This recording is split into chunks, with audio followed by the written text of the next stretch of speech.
For anyone who's seen the documentary, Have You Seen Andy? You might or might not recognize the two of us.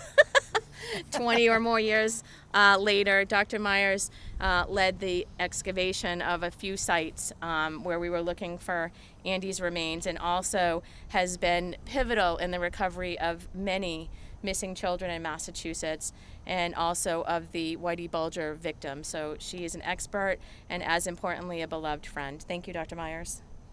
Thank you, Melanie. I want to welcome all of you today here for the 45th anniversary of Andy's disappearance, and more importantly, the 45th birthday celebration, which was what was originally planned, the original date. And it is about showing up. It's about showing up and being present and bearing witness to a trauma that happened 45 years ago to this community, to the child that was taken, and to the community of people that are here today, and maybe who aren't here.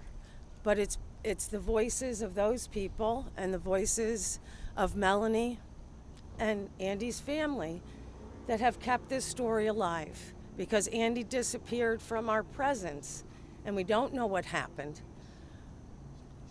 that we have to continue to keep this vigil. And there are so many other children and people that have disappeared from the lives of so many, and we don't know what has happened to them. Speak up. Okay. I come from a large family, so that shouldn't be too difficult. Can everybody hear me okay? No. No? Maybe closer to the microphone. Maybe you want to speak a little. Yeah, turn the speaker that way. Turn it up, yeah. And you can adjust the mic. I think this is good. That any better? Yeah. As Melanie strong arms the speaker.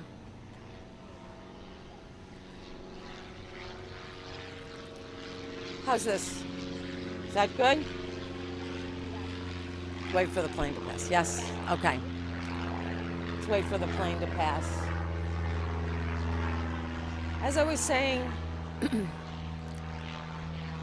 it's about being here together to bear witness and to keep the vigil going for this child and for the community that misses him. So we'd like to recognize in attendance those including law enforcement, the Lawrence Police, the Mass State Police, and most importantly, Andy's families and friends, including Andy's father, Angelo Puglisi Sr., Andy's aunt, Billie, Andy's cousins, Tammy and Stacy, all who loved Andy. The Suffolk County District Attorney, Rachael Rollins, and members of her team. Lawrence Police Detective, Aliana, Massachusetts State Police, Matt Murphy, Essex County District Attorney's Office, Revere Police Captain Amy O'Hara, and myself, Dr. Anne-Marie Mires. Andy was last seen at this location at approximately 5:30 p.m. on Sunday, August 22nd, 1976. 45 years ago, Andy is the son of Faith and Angelo Puglisi and the oldest brother to Michael, Gina, Barry, Mandy, Corey, Brandon, and Chandler, Brian, and Serenity. Andy was 10 years old on Sunday, August 22nd, 1976. He was taken from us just 11 days before his 11th birthday, September 2nd.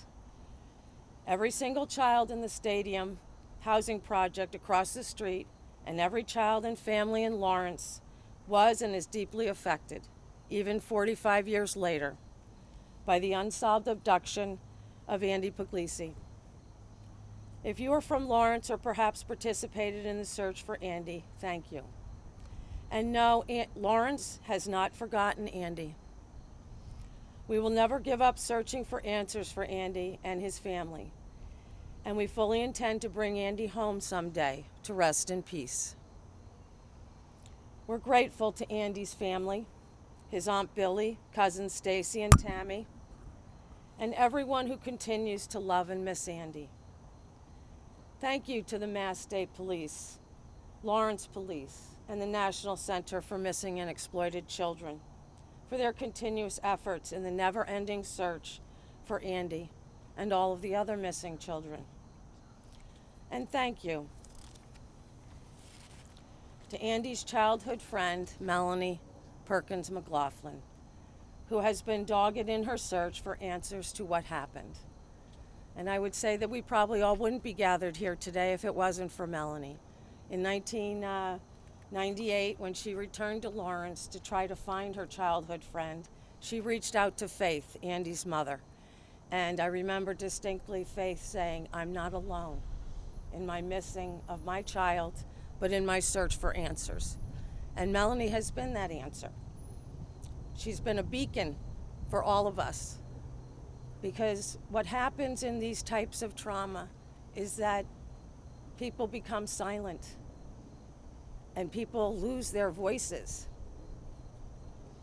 And despite the trauma that was visited on this community, Melanie has found a voice, and she claims that voice for everyone here to try to bring Andy home, but to keep his memory alive so that we can figure out what happened.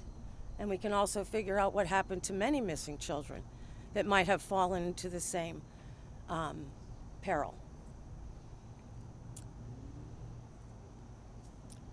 We're fortunate to have several guests here today, including our distinguished district attorney from Suffolk County, Rachael Rollins, who will share with us the importance of collaborative efforts in unresolved case investigations, has also been a beacon of hope to the people in her community as well as outside of that. Again, our public servants work very hard to keep many traumas and many crimes against our children and against our elderly and against our communities in the limelight, as well as pushing them through to prosecution. In her tireless efforts, it has not escaped her view of Melanie's story and of the story of Andy Puglisi. Without further ado, I would like to introduce Suffolk County District Attorney Rachael Rollins.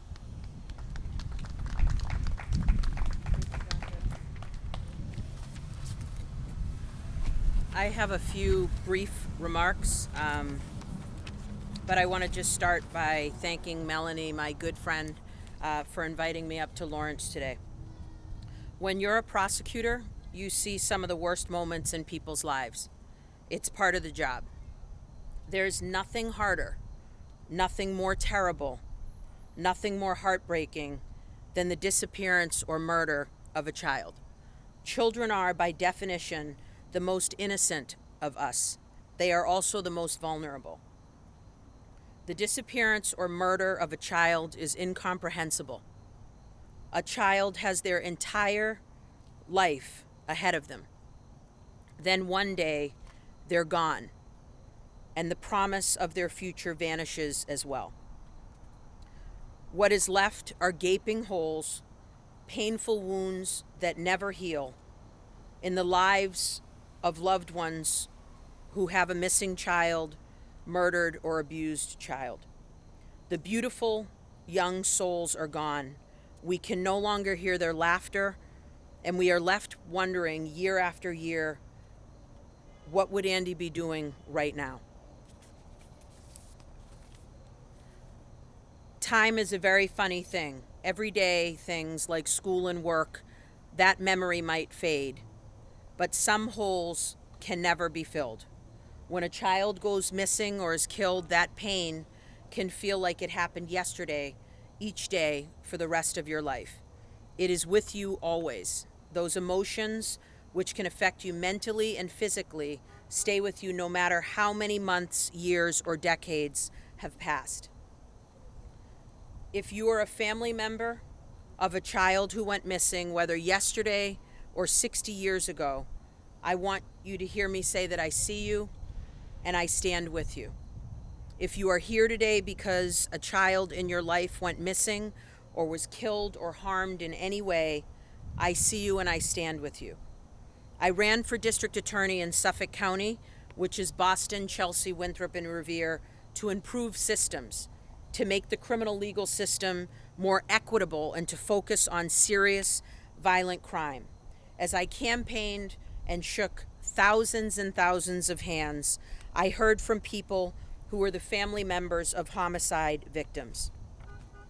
They were the survivors of homicide.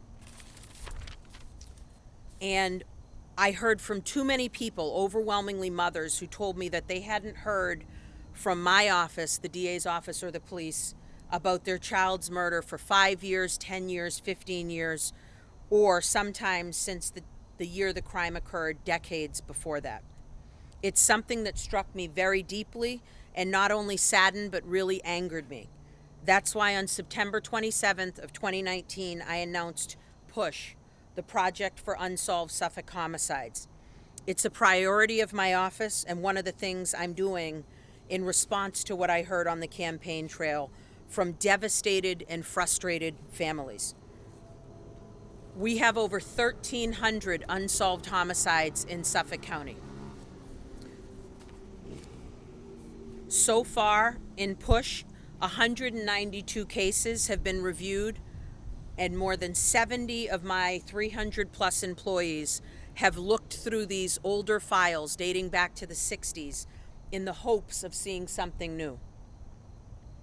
Of those cases, several have involved children, and 4 of those children's cases are under active review.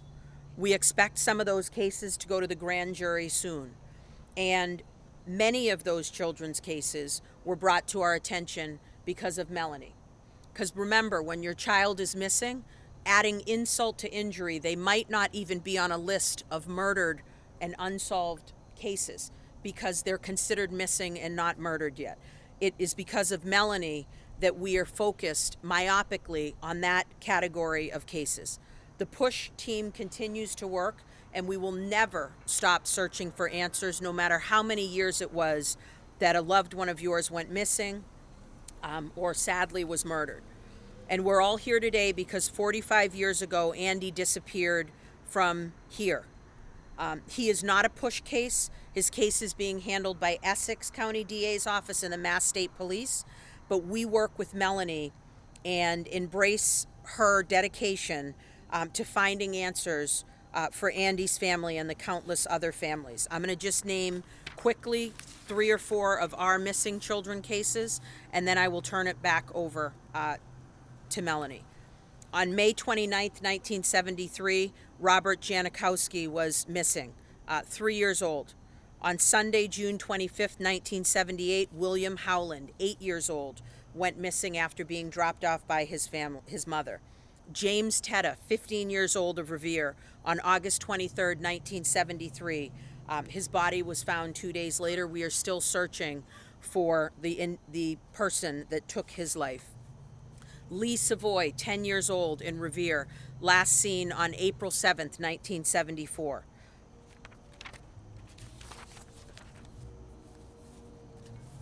I mention those names not to take anything away from Andy today, but each of those families is hurting just like Andy's is as well. And I wish we were here celebrating Andy's 56th birthday. He deserves to be here with us, but I believe in some ways he is, because we will never forget Andy, and we will continue in my current role as the District Attorney of Massachusetts. And then hypothetically, if I were ever to go to a role that had federal jurisdiction, please hear me say that exploited children, human trafficking, murders, and unsolved crimes are the things that I, hypothetically, if I ever had another position, would put all of my energy behind. So I'm sorry to be here talking today about this beautiful missing person, but we will never forget Andy. Thank you, Melanie.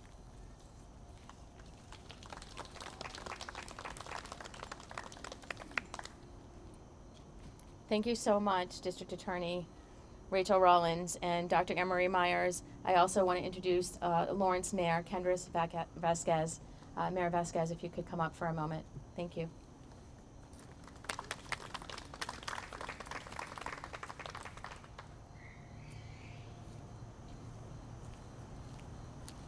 Good afternoon, everyone. To the district attorney, thank you very much for your remarks. Um, Mike. To the district attorney, thank you very much for your remarks, and thank you for being here in the city of Lawrence today as we continue to remember Andy. Andy's a person, as soon as I read his story, it really touched me because as an 11-year-old, no parent should be going through this difficult moment, and he will not be forgotten in the city of Lawrence. I promise that as the mayor, we will continue to collaborate with the district attorney's office to ensure that any, evidence or facts that are found will be shared in a timely manner with their offices. This is something that continues, and we will never forget him as an individual, and we will continue to fight to ensure that there's no other stories like his in our city. We need to protect our children. They are the most valuable asset of our community. So thank you very much for inviting me to this, and we will continue to work closely in this. Thank you.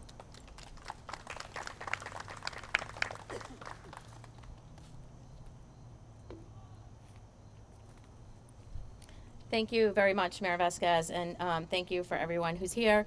If there's anyone who's feeling like they need a seat, please, use some of the boulders here. That's certainly what we did as kids. We don't want anyone standing if they're feeling like they're getting tired, what have you.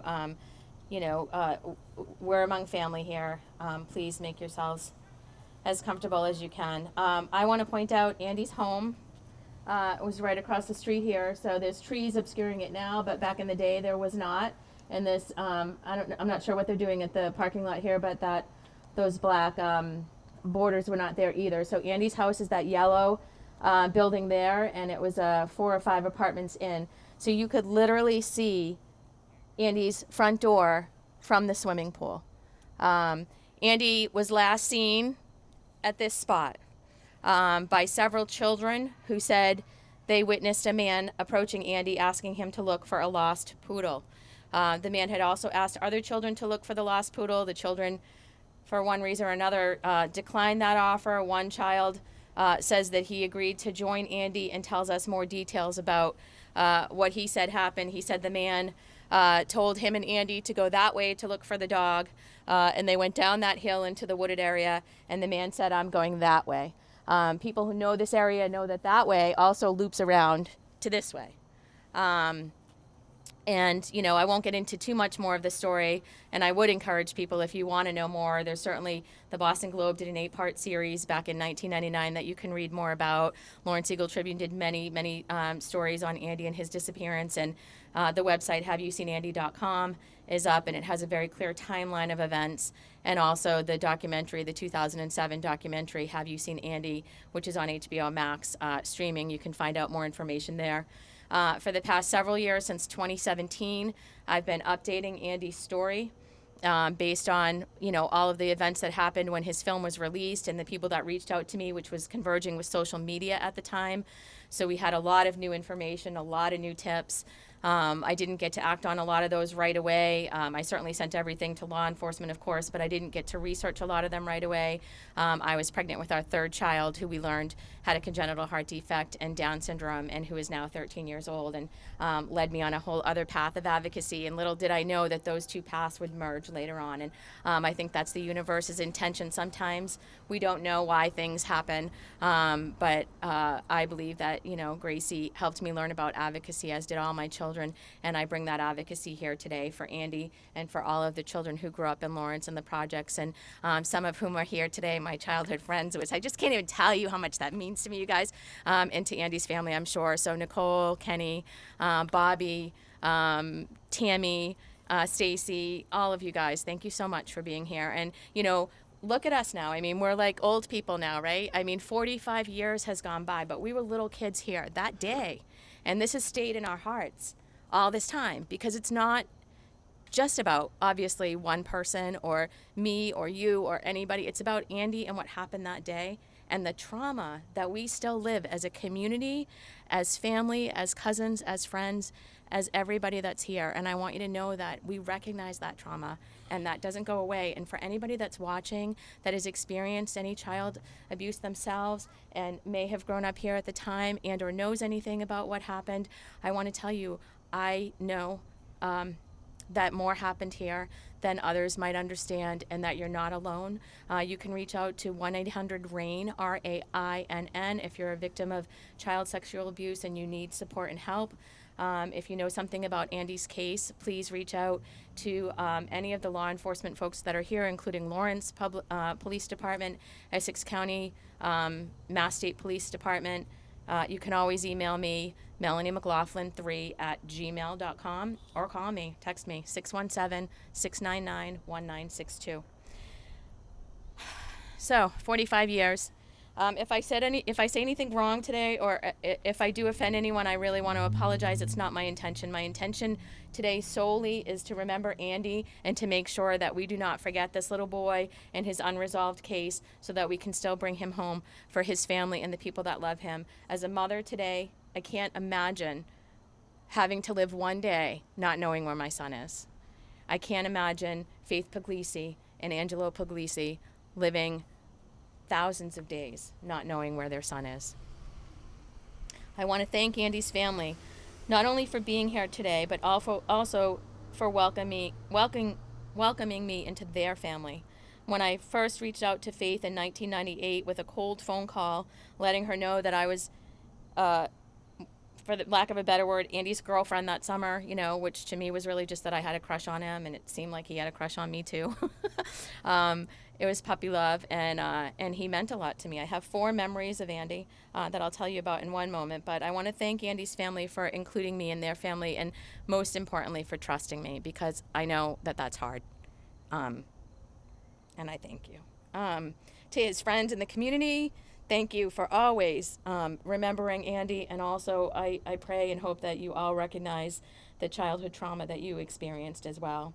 I want to thank my friend, I'm so proud to call you my friend, District Attorney Rachael Rollins, for being here today, and your team. I'm on the Human Trafficking Task Force with the Suffolk County District Attorney's Office, and it's such an honor. And I'll never forget the first time I talked to them. One of the first things they said to me, and it was so important as a victim of child sexual abuse myself to hear, was, "I believe you." And that is the most important thing for children to hear and for victims to hear. Dr. Mires, we go back, like I said, to that dig over there in 1999. I always tell this story, but I think it really personifies our relationship, and I love it. It's messy, and it's all these things. But Dr. Mires and I bonded at lunchtime during the break while she had been excavating the area and leading a team to excavate the area. We went down to McDonald's over here, and we were the only 2 that smoked. So after our McDonald's lunch, we went outside and had a cigarette and bonded over McDonald's and cigarettes. So that's sort of our first start of our friendship. Andy. Who was Andy? Andy was a 10-year-old boy, or for some people here I know want me to say is a 10-year-old boy. In 1976, he was a 10-year-old boy who moved to the projects in March of 1976. The first time I met Andy was with my brother Jeff. I have 3 older brothers. We're all about a year apart. I was 9 years old at the time. They were playing football outside my grandmother's house, which is just in front of Andy's house, just down the hill.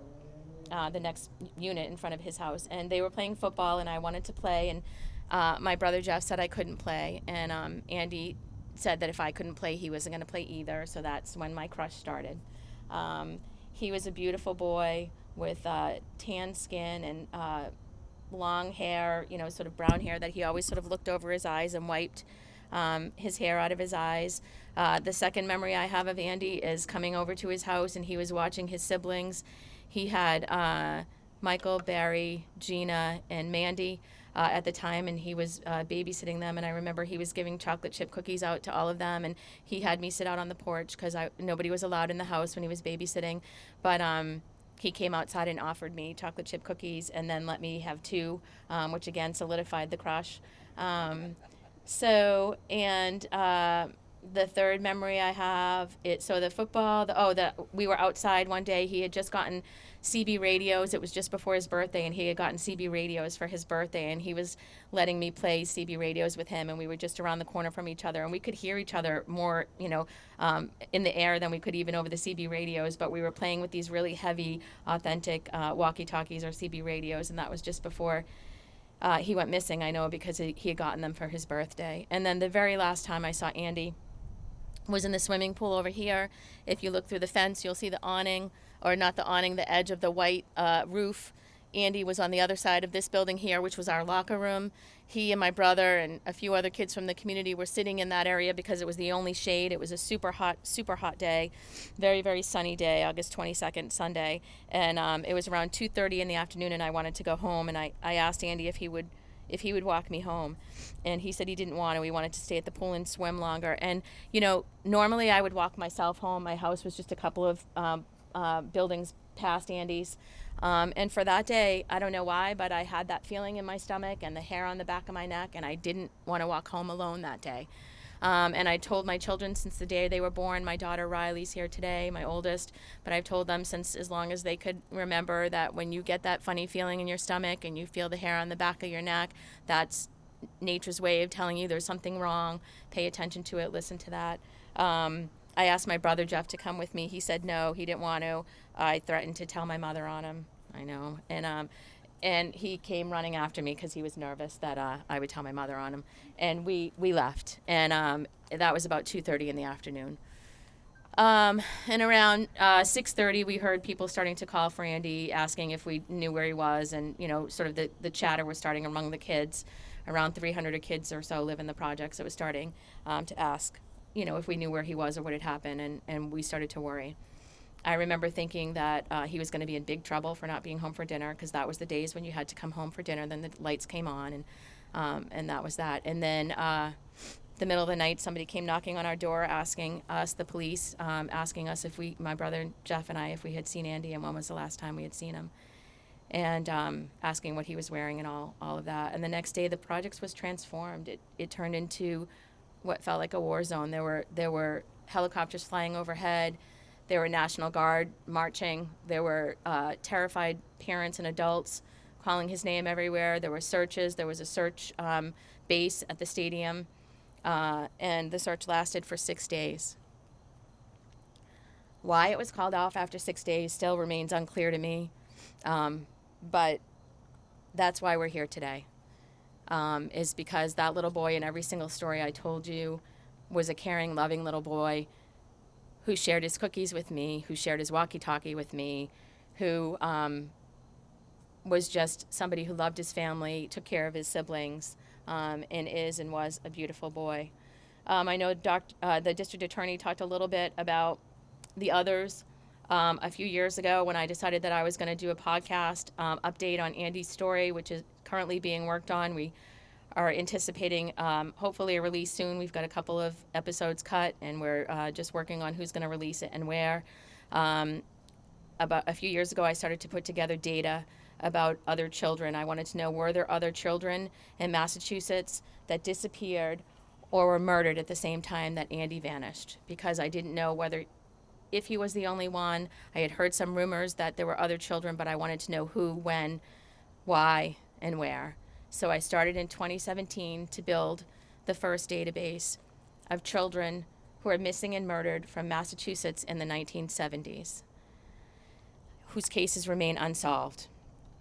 I am at over 40 children who disappeared from Massachusetts in the same era that Andy disappeared.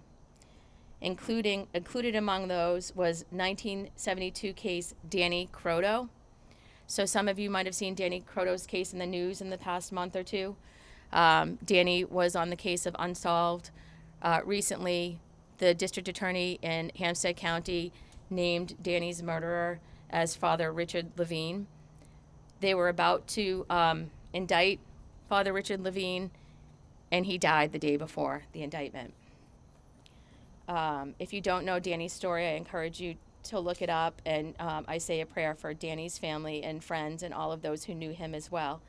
I want to let folks know here that there was a lot happening in the projects and in Lawrence at the time. There was a lot of children who had been abused. There was a lot of child sexual abuse happening. I don't know if that's directly related to Andy's case, but it is important and something I think people should know about. I have a list now of at least Faith Puglisi, Andy's mom, shared with Chronicle News Station and later in the documentary that the police told her there were 5 known pedophiles at the pool the day Andy disappeared. So I wanted to know who were the 5 known pedophiles at the pool the day Andy disappeared. And I've started building that database as well. I can say there were several sex offenders that were living in the projects at the time. There were several sex offenders in Lawrence. There were several children who had been abducted. And there were, I believe I'm at a count of 14 priests who have been credibly accused of child sexual abuse in Lawrence over the years. I would ask, again, for anyone that has been abused and needs support, please reach out to 1-800-RAIN, RAINN. And then I'm going to ask for a call to action. Call to action for everybody here that loves Andy, that has any social capital or equity. That's something that I didn't know what that was, but it was certainly something as project kids we didn't have. Social equity means when you're able to be heard by law enforcement, potentially media, other folks, that you can use your powers of persuasion or voice to make change, to make systemic change. And so that's what I'm asking folks to do today. I want you to contact your legislators. I want you to talk to them about a bill about familial DNA and DNA searches that is currently in the legislature, brought forward by Heather Bish, sister of Molly Bish. And you can read more about that or contact us for more information if you'd like. I'd also like folks to reach out to their legislators about the statute of limitations. There's a limit for child sexual abuse in terms of when you can report and what the statute of limitations is. There's a bill currently by Senator Lovely of Salem, Massachusetts, in the legislature now around reducing the statute of limitations so that child sexual abuse is not limited to a certain age. And I want folks, if they can, to use the hashtag #HaveYouSeenAndy and take pictures of their porch light on tonight in memory of Andy Puglisi. And most importantly, please talk about it. I'm going to ask Andy's dad, Angelo Puglisi Sr., to come up now and say a few words to folks. Thank you.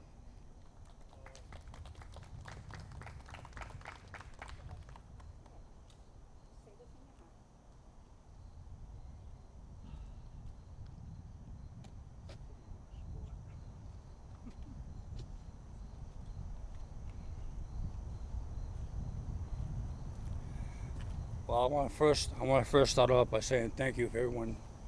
Take your time to be here to share this moment with me, Faith, all families. Thank you for your time. Let me lift the microphone up. We can't hear you. Sorry. I forgot what I said. That's all right. That's all right. That's okay. That's okay. Thank you. So now I gotta grow tall. Okay, let me start over again. I want to thank everybody from the bottom of my heart for taking your time to come here and share this moment with me, Faith, Billie Ellis, our families, grandkids, nieces, nephews, all. Thank you so much for that. 45 years ago, I got a call from my mom saying that Andy was missing. It quite didn't sink into my head. I really didn't believe that. I figured maybe he was late going home, or he was with one of his friends and they were playing games or something like that, and he just forgot to go home. But unfortunately, the nightmare started that time, and it never ended. And I pray every day that it will end, to come to a closure, which is difficult for all parents who lost a child at some point in their life. I truly don't really know what else to say, because I'm a little bit emotional right now. And I thank you for being here.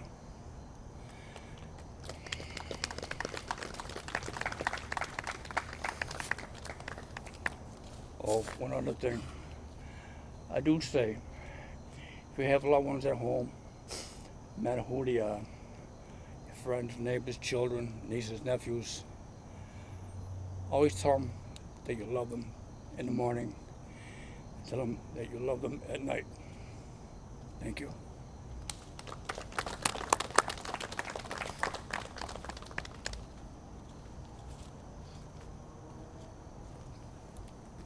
I know Angelo has also asked us to remember we don't know the circumstances of Andy's disappearance. We don't know if Andy is alive or not alive, and so it's important that Angelo shared with me a little while ago that, you know, he doesn't talk about his remains. He talks about, when he talks to Andy, he says, be safe wherever you are. And I think that's important that we say that as well. And then I'm going to ask Billie, did you want to come up? Andy's aunt, Billie Scharn, please.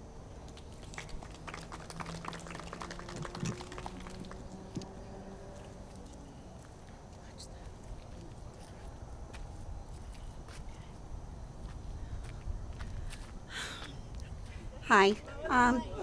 Hello with the mic. Okay. On behalf of my sister and her family, I'd like to thank all of you for coming here today. This is hard no matter how many years go by. He was such a sweet boy. Faith and I were pregnant together with our firstborns. I had a son and named him Bob, who I lost to COVID last year. He's with Andy, I believe, or he knows where Andy is. And little Andy was born on the day that I had Bobby christened. Angelo came to the house and gave us the news that he had a son. And that was 2 weeks after I had mine. So those boys grew up together. They spent a lot of time together. There'd be time I'd walk in the living room and we had a pool table, and I'd find that the pool balls were on the hassock and they each had a stick and they're playing pool. They were very close as cousins. They grew up together, spending a lot of time together. And the day that we got the call, my children had spent a lot of time here at that pool that summer. My husband would drop them off. We thought we were being good parents. Dropped them off, you tell them stay there, you pick them up. Never thinking that there were bad people in that pool. We knew they could swim, we knew there was lifeguards, we figured they were safe. Boy, did we have a rude awakening. The whole idea of how you raised your child changed back then. What you thought of as being a good parent, you had to re-look at and say, there's something wrong here. Children are not safe. They are the future of this country, and they are not safe. We need to do a better job. I don't care what happens or how you do it, but we need to do a better job to protect our children. Because without them, this country will be nothing. Growing up, it was very hard for my sister to see my son go through things that her son should have been doing, like proms and graduating high school and getting married and having a child. Those are all things that Faith and Angelo didn't get to see little Andy do. Something that, as a parent, we all look forward to being a part of our children's lives when these things happen. You know, as much as it was hard, I used to tell her, and I know she probably got off the phone and she probably cried, because it should have been her son doing those things too. And he never got that chance. He was a good son. Being the oldest, he had a lot of responsibility. And you grew up in that time, you did have that. That was the way it was. I think some of our kids today are a little spoiled. But there was more time that you spent with your siblings back then. You weren't on the phone. You had a stronger relationship. I remember after Andy disappeared, and I lived up on High Street on Prospect Hill, and looking out my window, and there was my daughter Tammy kneeling on the stairs with Angelo's brother, Barry, and they were praying. What were they praying? They were praying for Andy to come home. They were just little babies, and they were praying for Andy to come home. There are so many moments in your life that we take for granted, and what we can't take for granted is our children. We need to keep them safe. Thank you.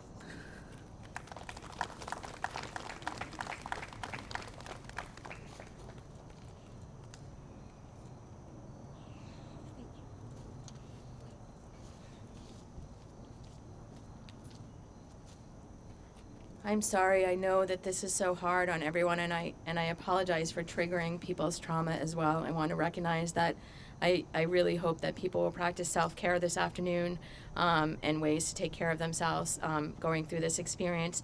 And now I'd like to offer a few moments, maybe 5-10 minutes, for folks who knew and loved Andy to come forward to an open mic and maybe share a memory, a story, anything that you'd like the community to know about Andy Puglisi. And then we're going to finish up with a song.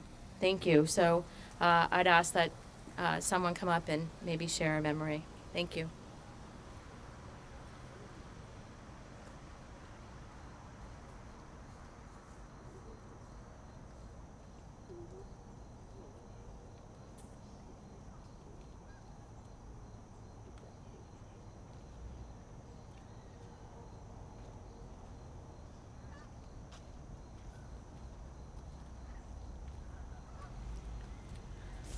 I'm Pixie, Billie's sister-in-law. I met Andy in 1971, actually 1970, before I got married. And we spent a lot of time at Billie's house, and Faith was always there with her kids. And as I had kids, we all just hung around together, and the kids hung around together. I will never forget the morning of the phone call when Billie called and said, "Andy's missing." It stunned me. I gathered my kids and my husband, and we went over to her house. At the time, I had a baby who was 6 months old. So I said to everybody, I'll watch the kids. You go and look. I said, I can't, leave the baby. I wish I could, but I couldn't. But it was so hard because his sisters and brother were there and didn't know what to tell them. I just want everybody to know Andy was a sweet, polite, very polite, well-mannered, gentle boy. And he always called me Auntie Pixie, even though I wasn't technically his real aunt. But that made me feel good. Just keep them in your thoughts and remember to turn your lights on, please.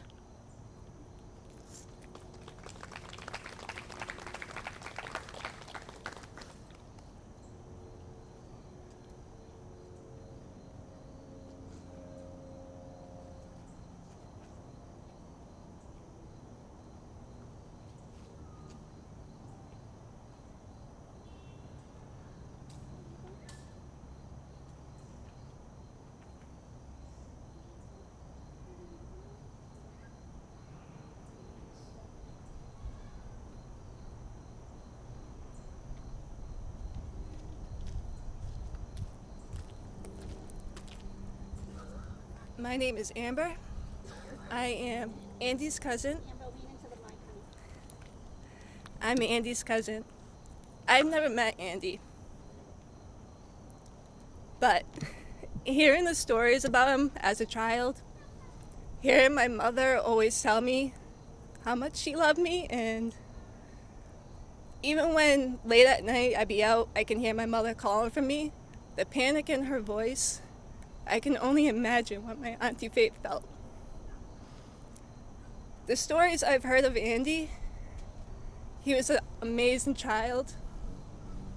He was so nice to everybody. He had a fun personality. I don't think he's gone. I think he's still out there. And I just want answers for my aunt. And I know my aunt wants answers. Our whole family does. And we just want you to come home, Andy. please, keep that light on tonight. And please always remember him. Remember his face. Thank you.